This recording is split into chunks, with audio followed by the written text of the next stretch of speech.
Well, hello there. I'm Kim Berry, editor of Food and Drink Business. Welcome to Play, our weekly news roundup brought to you by GS1 Australia.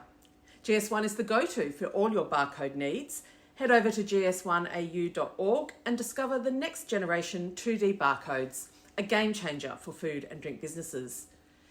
In the news this week, Unilever says it will spin off its ice cream business unit to reduce costs and to simplify its brand portfolio. It also announced it will be cutting 7,500 jobs globally, which is about 6% of its workforce. It comes after global CEO Heinz Schumacher announced a growth action plan in October last year to turn around underperformance by the company. The first point in the 10-point plan was to focus on its top 30 brands, which generate 70% of its turnover. Schumacher said that the spin-off and job losses will save around $1.3 billion over the next 3 years.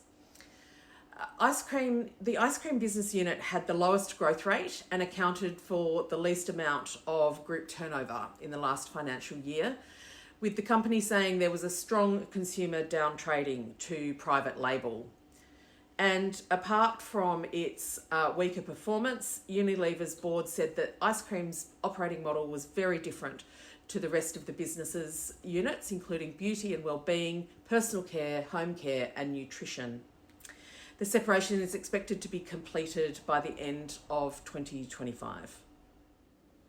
Australian hyper-fermentation company Cauldron has closed a $9.5 million Series A round led by Horizons Ventures, and with SOSV and In-Q-Tel joining existing investor Main Sequence. It raised $10.5 million in its oversubscribed seed funding round last year.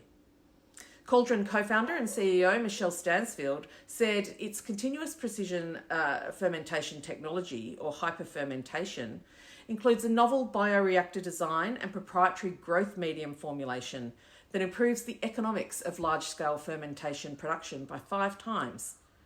That unlocks a 30 to 50% drop in costs compared to traditional batch fermentation. The House Standing Committee on Industry, Science and Resources has launched its inquiry into food and beverage manufacturing in Australia.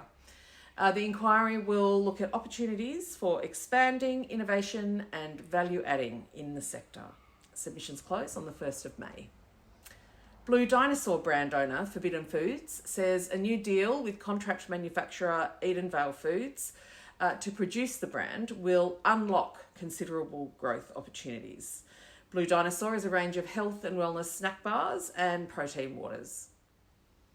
Australia's first food waste challenge has been launched and is calling for entries. The organisers, Rocket Cedar and End Food Waste Australia, said they are casting the net wide for innovative practical solutions to food loss and waste. Applications are welcome from any field and entries across multiple categories are accepted, but the submissions must be solutions.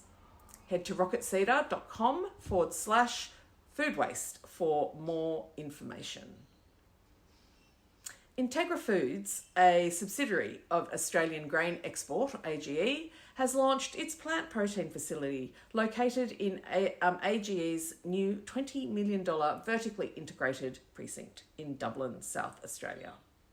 Using a dry fractionation process, the facility will produce 15,000 metric tonnes of all natural concentrates annually. Synlait and Nestlé have launched a new partnership program with some of Synlait's farmer suppliers. The co-investment focuses on on-farm solutions to reduce emissions and improve efficiencies.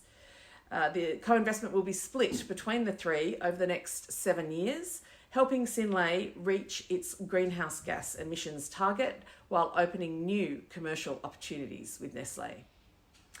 And at Apex last week, in a panel chaired by yours truly, Arnott's Packaging Development Director, Alberto Peixeiro, announced that the company and Paco Industries and the University of New South Wales are collaborating on a research program to accelerate the development of technologies that will deal with the plastic packaging challenges being faced by the food and beverage industry.